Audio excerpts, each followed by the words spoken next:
나이가 들면 무엇이 가장 먼저 달라질까요? 흔히들 돈이나 명예가 줄어드는 것을 떠올리지만 사실 가장 크게 변하는 것은 인간관계입니다. 젊을 때는 친구 숫자가 많을수록 든든해 보입니다. 하지만 시간이 흐르면 깨닫게 됩니다.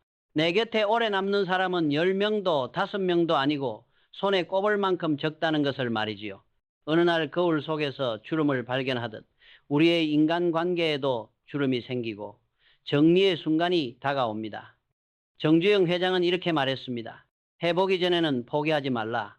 그러나 그 사람이 당신을 무너뜨린다면 미련 없이 내려놔라. 이 말은 사업에도 인간관계에도 그대로 적용됩니다.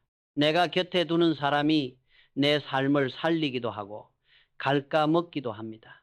그런데 우리는 종종 이런 착각을 합니다. 그래도 오래된 친구니까 나이 들어 외로운 것보단 낫겠지. 하지만 세월이 흐른 뒤에는 깨닫게 됩니다. 참고 또 참던 관계가 결국 내 삶의 독이 되었다는 것을. 관계는 숫자가 아닙니다.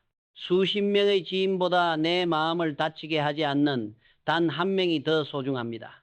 하버드 대학교의 성인발달 연구 Adult Development Study에 따르면 80년 이상 이어진 장기 연구에서 사람들의 행복과 건강을 결정짓는 가장 큰 요인은 돈도 명예도 아닌 관계의 질이었습니다.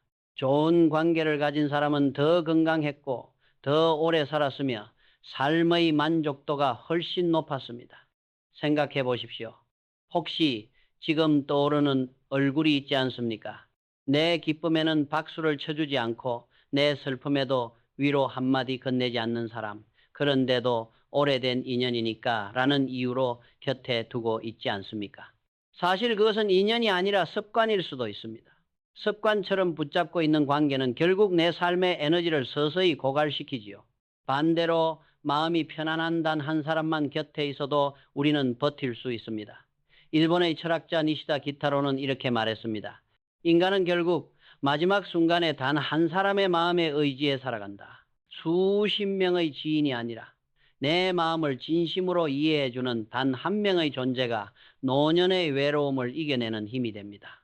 실제로 한국의 한 노인복지관에서 진행된 인터뷰 조사에 따르면 노년층이 가장 필요한 관계로 꼽은 것은 화려한 인맥이 아니라 내 이야기를 들어주는 단 한 명의 친구였습니다. 재산이나 명예는 줄어들어도 그 한 사람만 있으면 삶이 결코 공하지 않다는 것이지요. 결국 나이가 든다는 것은 내 곁에 남을 사람을 다시 고르는 과정입니다. 누가 나를 편안하게 하고 누가 나를 지치게 하는지 분별하는 힘. 그것이 인생 후반전의 지혜입니다. 정주영 회장의 삶이 우리에게 주는 교훈은 분명합니다. 오래된 인연일수록 더 냉정하게 따져야 한다는 것. 그 사람이 나를 세워주는가 아니면 무너뜨리는가. 그 대답에 따라 나의 남은 시간이 달라지기 때문입니다. 나이가 들어 반드시 피해야 할 5부류의 친구가 있습니다. 겉으로는 친구처럼 보이지만 세월이 쌓일수록 내 마음을 갉아먹는 이들입니다. 첫 번째는 친밀함 뒤에 숨어있는 무례한 사람입니다. 가까워졌다는 이유로 선을 넘고 장난이라는 이름으로 내 마음을 깎아내립니다. 정주영 회장은 말했습니다. 친구라고 해서 무례함까지 감내할 필요는 없다. 존중 없는 우정은 오래 갈수록 짐이 된다. 실제로 직장 내 관계에서도 이와 비슷한 일이 많습니다. 농담이라며 누군가의 외모나 가족사를 깎아내리는 동료, 오랫동안 쌓은 신뢰를 친하니까 괜찮겠지라며 이용하는 사람들. 이런 관계는 결국 웃음이 아니라 상처를 남깁니다. 두 번째는 감사와 사과를 인색하게 여기는 감정의 구두쇠입니다. 내가 아무리 도움을 줘도 고맙다는 말 한마디 없고 자신이 실수를 해도 미안하다는 사과 한마디 없는 사람들 말이지요. 철학자 루소는 감사는 관계의 양심이다라고 했습니다. 작은 말 같아도 고맙다, 미안하다라는 두 단어는 인간관계를 이어주는 다리입니다. 다리가 끊어진 강을 건널 수 없듯 감사와 사과가 없는 관계는 결국 무너질 수밖에 없습니다. 심리학 연구에서도 부부나 친구 관계에서 작은 감사 표현을 자주 하는 집단이 그렇지 않은 집단보다 관계 만족도가 훨씬 높다고 밝혀졌습니다. 세 번째는 질투로 얼룩진 친구입니다. 내 기쁨을 함께 하지 못하고 속으로는 불편해하는 사람이지요. 하버드 심리학 연구에 따르면 친구의 성공 소식을 들었을 때 질투 성향이 강한 사람의 뇌에서는 분노와 스트레스 영역이 활성화된다고 합니다. 겉으로는 웃어도 속으로는 독을 삼키는 것입니다. 실제로 직장에서 승진이나 상을 받은 사람에게 별거 아니야, 요즘은 다 돌려가면서 주는 거잖아 라는 말을 던지는 이들이 그렇습니다. 순간 웃을 수 있지만 마음속 깊이 상처가 남습니다. 정주영 회장은 사람은 어려울 때보다 잘 될 때 더 조심해야 한다. 네가 올라갈 때 박수 쳐줄 수 있는 사람, 그 사람이 진짜 친구다라고 했습니다. 네 번째는 늘 부정적인 기운을 퍼뜨리는 사람입니다. 안 된다, 그만두자, 소용없다 라는 말을 입에 달고 사는 이들입니다. 정주영 회장은 언제나 해봤어 라는 긍정적인 질문으로 불가능을 가능으로 바꾸려 했습니다. 반대로 부정적인 사람과 함께 있으면 내 안에 불씨조차 꺼져버립니다. 실제로 미국 미네소타 대학의 연구에서도 부정적인 사람과 장시간 함께 있으면 옆 사람의 뇌파까지 우울하게 변화한다는 결과가 나왔습니다. 말은 단순한 소리가 아니라 주변 사람의 뇌와 심리에 실제로 영향을 미치는 힘이 있는 것입니다. 마지막 다섯 번째는 책임을 회피하는 사람입니다. 잘못은 언제나 남 탓, 실패는 환경 탓, 약속은 지키지 않으면서도 당당하게 웃는 사람들. 이런 사람과 오래 함께 하다 보면 나까지 무책임의 그림자에 물듭니다. 결국 약속의 무게를 잃고 내 말조차도 가벼워지게 되지요. 정주영 회장은 책임을 지지 않는 사람은 성공할 자격도 없다라고 했습니다. 그는 어려서부터 가난을 핑계 삼지 않았습니다. 쇠사랑을 메고 논밭을 뛰어다니며 이 고생도 언젠가 자산이 된다는 신념으로 살았지요. 사업을 하면서도 위기가 닥치면 누구보다 먼저 책임지고 나섰습니다. 생각해 보십시오. 혹시 지금 곁에 두고 있는 사람 중에 늘 무례한 농담을 던지는 사람, 고맙다 미안하다를 말하지 않는 사람, 내 기쁨을 질투하는 사람, 늘 부정적인 말만 퍼뜨리는 사람, 그리고 책임을 피하는 사람이 있지 않습니까? 그렇다면 이제는 결단할 때입니다. 나이 들어 삶이 단단해지는 길은 바로 이 다섯 부류와 멀어지는 것에서 시작됩니다. 그렇다면 나이가 들어 곁에 두어야 할 사람은 어떤 사람일까요? 정주영 회장은 말했습니다. 사람을 잘 두면 천길 낭떠러지도 다리 놓듯 건너고, 사람을 잘못 두면 평평한 길도 끝내 넘어지게 된다. 인생 후반전은 멀리해야 할 사람을 정리하는 과정이자 동시에 곁에 두어야 할 사람을 다시 고르는 과정입니다. 첫째, 존중을 아끼지 않는 사람입니다. 어떤 상황에서도 나를 한 인간으로 대우해주는 사람, 농담이라는 핑계 뒤에 비수가 숨지 않은 사람, 그 곁에 있으면 억지로 웃지 않아도 있는 그대로의 모습으로 편안함을 느낄 수 있습니다. 존중이란 단순한 예의 차원을 넘어 마음의 안전망입니다. 심리학자 아브라함 매슬로우의 욕구 단계에서도 존중의 욕구는 인간이 반드시 채워야 할 핵심 요소로 꼽히는데, 진정한 친구는 이 욕구를 자연스럽게 충족시켜 줍니다. 둘째, 감사와 사과를 표현할 줄 아는 사람입니다. 고마워, 미안해라는 두 단어는 짧지만 인간관계를 지탱하는 가장 강력한 기둥입니다. 연구에 따르면 감사의 언어를 자주 사용하는 사람은 뇌에서 행복 호르몬인 세로토닌과 도파민 분비가 활발히 일어난다고 합니다. 결국 나에게 고맙다, 미안하다고 말하는 사람은 내 마음뿐만 아니라 내 건강까지 지켜주는 셈입니다. 셋째, 내 기쁨을 함께 축하해 줄 수 있는 사람입니다. 내 작은 성취에도 눈빛이 반짝이며 내 성공이 그들의 자존심을 건드리지 않는 사람. 정주영 회장은 네가 잘 될 때 진심으로 웃어주는 사람이 평생 친구다라고 했습니다. 실제로 한 기업가는 내 첫 계약을 성사시켰을 때 함께 기뻐해준 단 한 명의 동료가 지금까지도 내 인생의 가장 큰 자산이라고 고백했습니다. 질투 없는 축하는 단순한 감정 표현이 아니라 나의 성취를 더 크게 만드는 연료입니다. 넷째, 긍정의 언어로 용기를 불어넣어주는 사람입니다. 어려움 속에서도 해보자, 길이 있을 거야 라고 말하는 사람은 내 안의 두려움을 녹이고 새로운 용기를 심어줍니다. 뇌 과학 연구에 따르면 긍정적인 언어를 들을 때 뇌 편도체가 안정되고 전두엽이 활성화되어 문제 해결 능력이 높아진다고 합니다. 즉, 긍정의 언어는 단순히 기분을 좋게 하는 게 아니라 실제로 내 사고와 행동을 변화시키는 힘을 갖고 있습니다. 다섯째, 책임을 함께 짊어질 줄 아는 사람입니다. 나만의 짐이 아니라 함께 나누며 걸어갈 수 있는 친구, 위기 앞에서도 도망가지 않고 어깨를 맞대는 친구, 그런 사람과 함께라면 어떤 폭풍도 두렵지 않습니다. 정주영 회장은 책임은 무겁지만 그 무게가 사람을 단단히 세운다고 했습니다. 내 인생의 짐을 함께 들어주는 사람, 그리고 내가 그 사람의 짐을 함께 들어줄 수 있는 관계야말로 평생 가는 인연입니다. 생각해 보십시오. 당신 곁에는 지금 어떤 사람이 있습니까? 무례한 사람입니까? 아니면 존중하는 사람입니까? 감사하지 않는 사람입니까? 아니면 고마움을 표현하는 사람입니까? 내 기쁨을 시기 하는 사람입니까? 아니면 함께 웃어주는 사람입니까?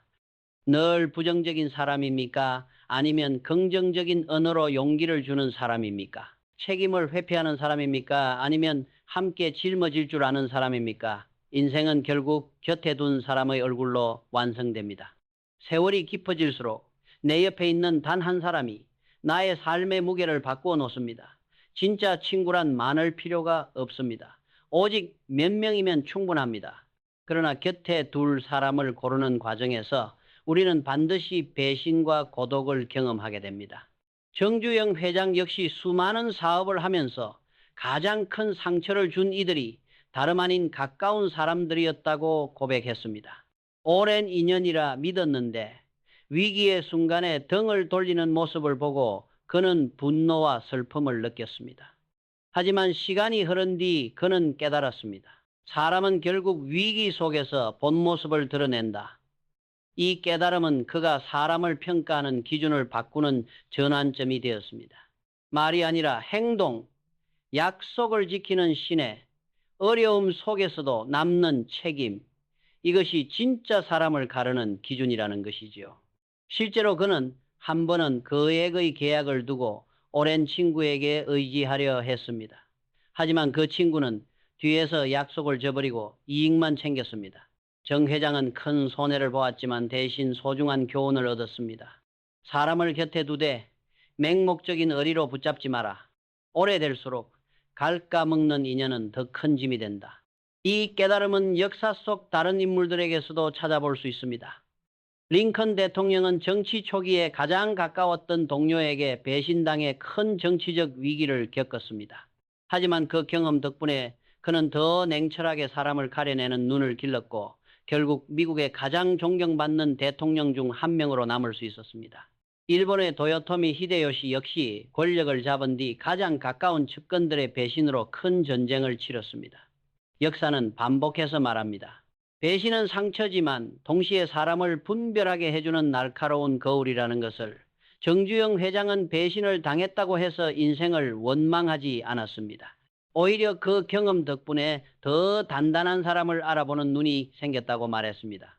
그는 이후로 화려한 말에 휘둘리지 않고 작은 약속조차 끝까지 지키는 묵묵한 사람을 곁에 두었습니다.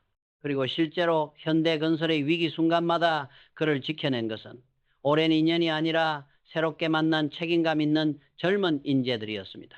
고독 또한 그가 선택한 지혜였습니다. 사람을 무작정 곁에 두지 않고 때로는 혼자 걷는 길을 택했습니다. 왜냐하면 누구도 끝까지 함께할 수 없고 결국 인생의 가장 깊은 순간에는 혼자 버틸 수 있는 힘이 필요하다는 것을 알았기 때문입니다. 그 고독이야말로 그를 단련시켰고 어떤 풍파 속에서도 흔들리지 않는 기둥이 되었습니다. 생각해 보십시오. 혹시 지금도 곁에 두고 있는 사람 중에 늘 약속을 깨고 책임을 피하며 결정적인 순간마다 나를 버리는 사람이 있습니까? 그렇다면 그 관계는 더 이상 인연이 아니라 족쇄일 수 있습니다. 나이 들어 단단한 삶을 살고 싶다면 이제는 냉정하게 정리해야 합니다. 그것이 바로 배신과 고독이 가르쳐주는 진짜 지혜입니다. 나이가 들어서 반드시 배워야 할 마지막 지혜는 바로 홀로 서기의 용기와 진짜 인연의 가치입니다. 많은 사람들이 외로움을 두려워한 나머지 무례한 사람, 질투하는 사람, 책임을 피하는 사람을 억지로 곁에 두곤 합니다. 그래도 혼자보단 낫겠지라는 생각 때문이지요.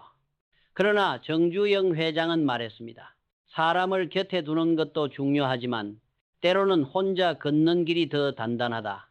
진정한 힘은 홀로 설 수 있는 용기에서 비롯됩니다. 철학자 세네카는 짧은 인생은 우리가 짧게 만드는 것이지 사실은 충분히 길다고 말했습니다. 남은 시간을 누구와 보내느냐가 삶의 길이와 깊이를 결정한다는 뜻이지요. 히에르케고로 또한 혼자가 될 용기를 가진 사람만이 진짜 인연을 만날 자격이 있다고 했습니다. 홀로 설 수 없는 사람은 결국 독이 되는 관계라도 붙잡게 되고 그 결과 인생의 후반전을 스스로 썩혀버리게 됩니다. 정주영 회장은 젊은 시절 쌀 한 톨 살 돈이 없어 굶주리면서도 남을 원망하지 않았습니다. 대신 내가 감당한다는 마음으로 살았고 그 고독 속에서 단단한 힘을 길렀습니다. 그 힘이 훗날 현대를 세운 바탕이 되었습니다. 그는 말했습니다. 내가 무너지면 사람도 떠난다. 그러니 먼저 나 자신이 버텨야 한다. 결국 내 인생을 지켜주는 최후의 사람은 나 자신이라는 것이지요. 관계는 분명 중요합니다.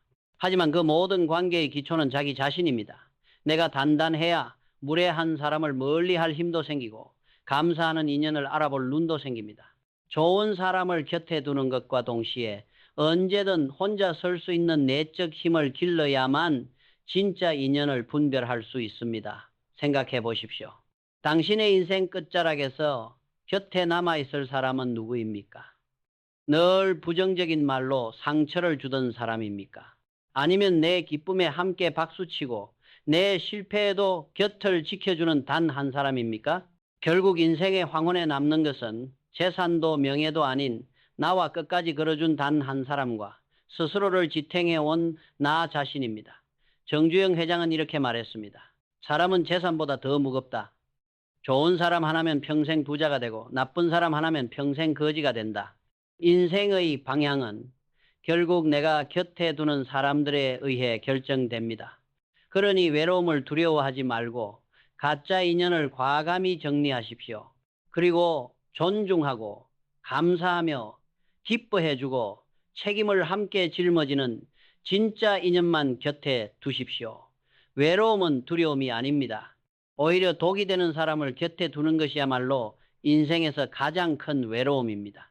홀로 서기의 용기를 가질 때 비로소 진짜 인연을 만날 수 있고 그 순간 당신의 남은 삶은 숫자가 아닌 깊이와 빛으로 빛나게 될 것입니다.